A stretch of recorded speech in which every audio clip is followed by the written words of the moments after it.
Les nouvelles qui nous reviennent font fait ce que Ousmane Sonko serait en danger. Il serait en danger de mort et que le peuple devrait réagir. Car s'il n'était pas libéré rapidement, il est fort probable que nous ayons à recevoir une des pires nouvelles de ces 48 dernières heures. C'est vrai que nous avons déjà subi une mauvaise nouvelle avec la mort du président Henri Konan Bédié, mais au Sénégal, personne ne rêve que Ousmane Sonko meure. Et pourtant, qui connaît réellement les plans et les projets de Macky Sall, qui connaît exactement aujourd'hui de manière claire ce qui se passe au Sénégal? Personne. On n'en parle même pas. Macky Sall est en train de réussir son pari dans le sens de la communication. Parce que priver le peuple sénégalais de communication, c'est quand même réussir quelque chose d'extraordinaire.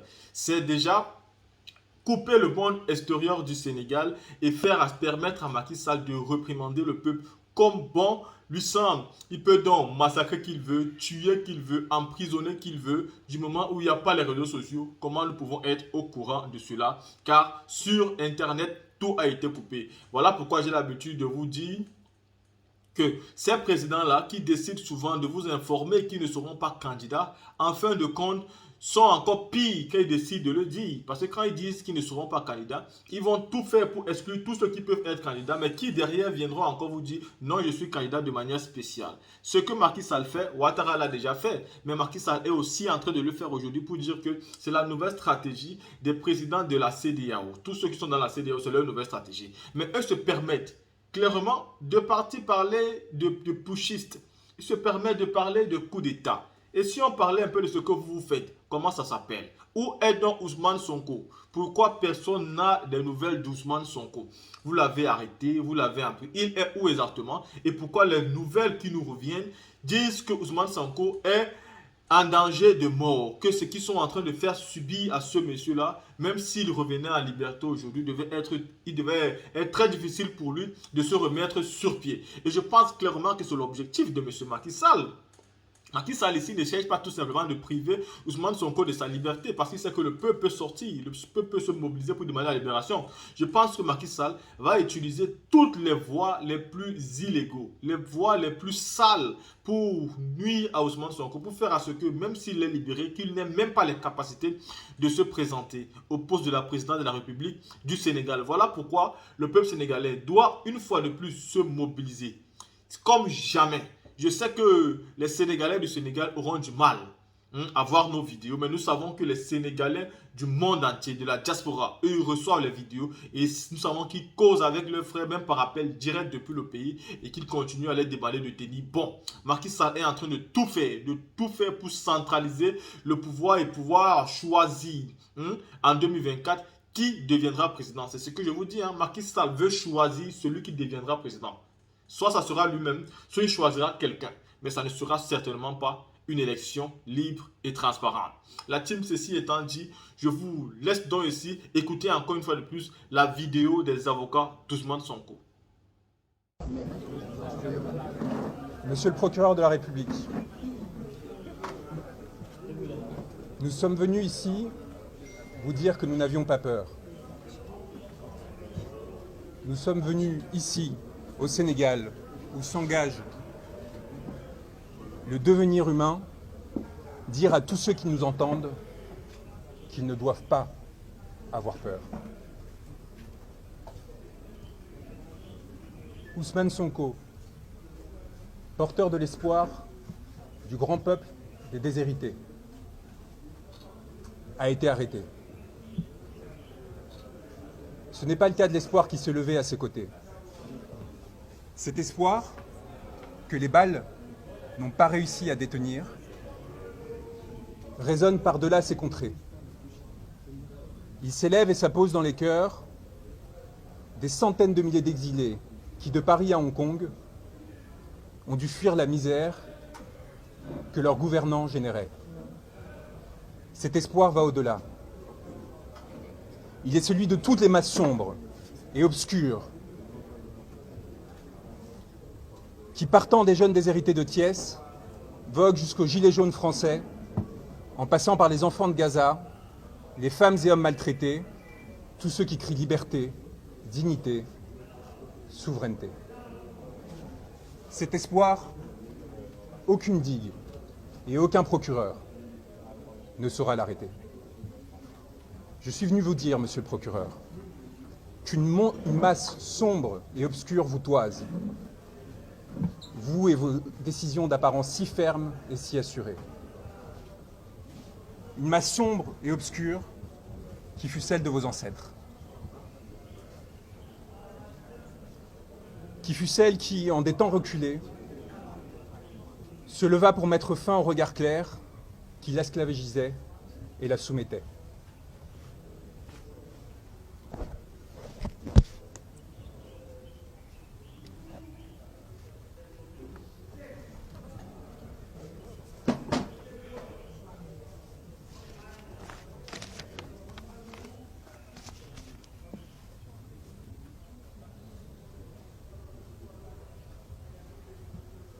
Cette masse sombre qui vous a fait homme, vous souhaitez désormais l'abattre.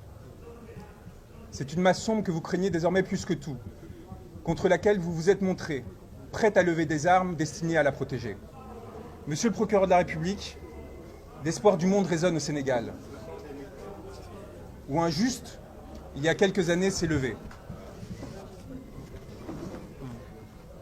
Et si je prends le temps de lire ce texte, c'est parce qu'il est particulièrement important et que les conséquences que ma présence ici peut avoir peuvent être cardinales pour ma vie, pour celle de mon client et de millions de Sénégalais. L'espoir du monde résonne au Sénégal, où un juste, il y a quelques années, s'est levé pour dénoncer la corruption qui affligeait son peuple. Ce peuple l'a accompagné, s'est sacrifié et martyr a donné une leçon au monde. Il a décidé de loger son âme en un corps que vous avez pensé pouvoir arrêter. Cet homme, ce juste qui, entouré d'âmes mortes, avait décidé de se lever, ne saurait être arrêté. Il y a des êtres qui, se levant, décident que les astres appartiennent à tous et non à ceux qui se sont prétendus vouloir gouverner. Des êtres qui, faits pour gouverner, pour les privilèges, pour le confort, héritiers de capitaines d'antan assassinés, décident de se joindre au peuple, plutôt que de les exploiter. Vous avez fait le choix, monsieur le procureur, de la morbidité, d'un pouvoir décadent qui, dans sa fuite en avant, n'a plus trouvé que la force à opposer un peuple qui lui réclamait le respect. Vous avez perdu, ce faisant, à nous, hommes de droit, notre respect. Aujourd'hui, au Sénégal, un pouvoir a pris l'odeur et l'apparence de l'ambition frustrée, de la soumission au néant, qui donne l'impression, éphémèrement, de goûter à l'absolu. Ce pouvoir a fait le choix du cadavre, monsieur le procureur, et vous avez décidé d'y accompagner. En vous attaquant à Ousmane Sonko, vous faites allégeance à la mort, contre ceux qui défendent la vie. Je suis venu vous dire, au nom de cet homme que vous a décidé de faire emprisonner, que nous n'avons pas peur. Que nous avons l'âme tranquille des hommes qui luttent et qui observent sans dédain ni pitié ceux qui s'offrent à la servilité. Je suis venu prêter main forte à ceux qui ont décidé de défier le malheur et la fatalité. À ceux qui ont décidé de tenir droit contre ceux qui les veulent plier. Au Sénégal s'engage le devenir d'un continent qui a porté l'homme, tutoyé les astres, et que l'on a pour cela longtemps persécuté. Un continent qui désormais fait l'histoire et la domine, s'apprêtant à en écrire les pages les plus glorieuses, dans l'aspiration au bonheur et à la dignité. J'ai l'honneur d'avoir été choisi auprès de mes confrères par un homme qu'un peuple a choisi pour l'accompagner. Et aux côtés de mes frères et sœurs qui luttent, d'avancer sur un chemin pour l'humanité. Au Sénégal s'engage mon devenir, puisque vous avez décidé de m'y faire arrêter, signifiant au monde que j'étais recherché. Monsieur le procureur de la République, eh bien me voilà. Je n'ai pas l'âme d'un fugitif. J'ai fait le serment de défendre un homme, Ousmane Sonko, dont le corps charrie les espoirs de tout un peuple et partant de toute l'humanité. J'ai fait le serment de défendre ceux qui, marchant depuis longtemps asservis, ont décidé de se lever.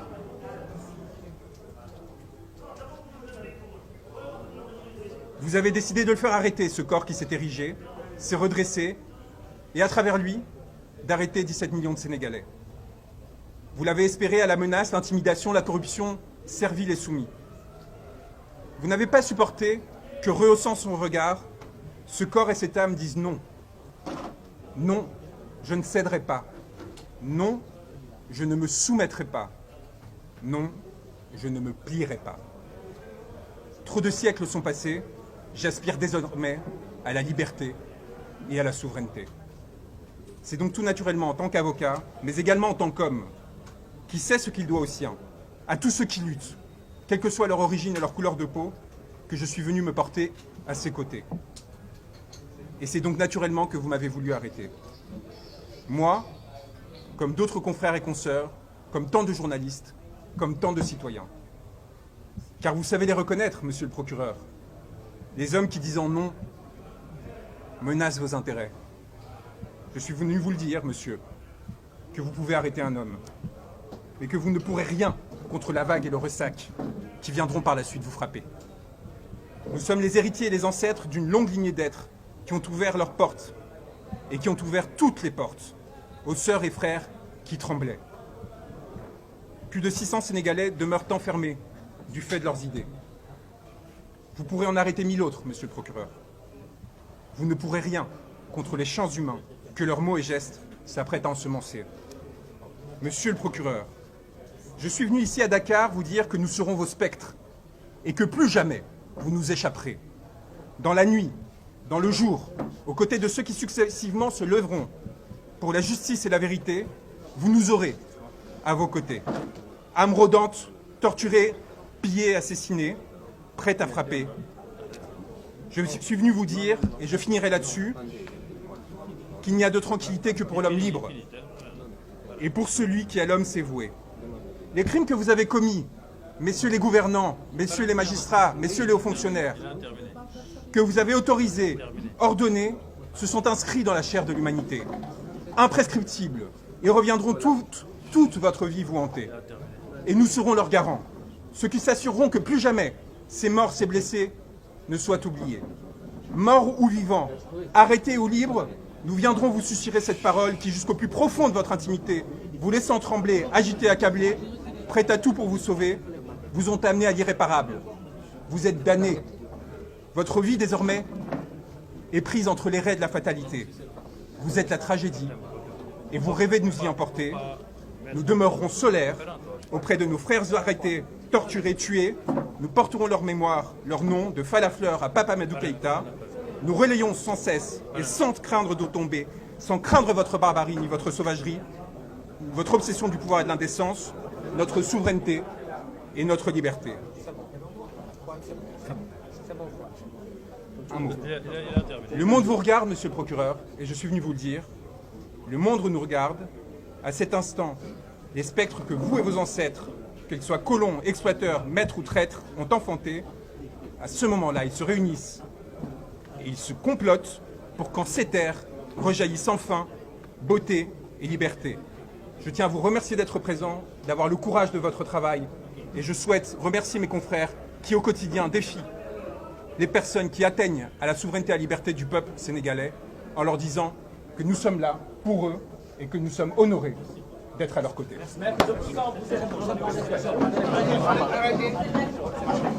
C'est quoi ?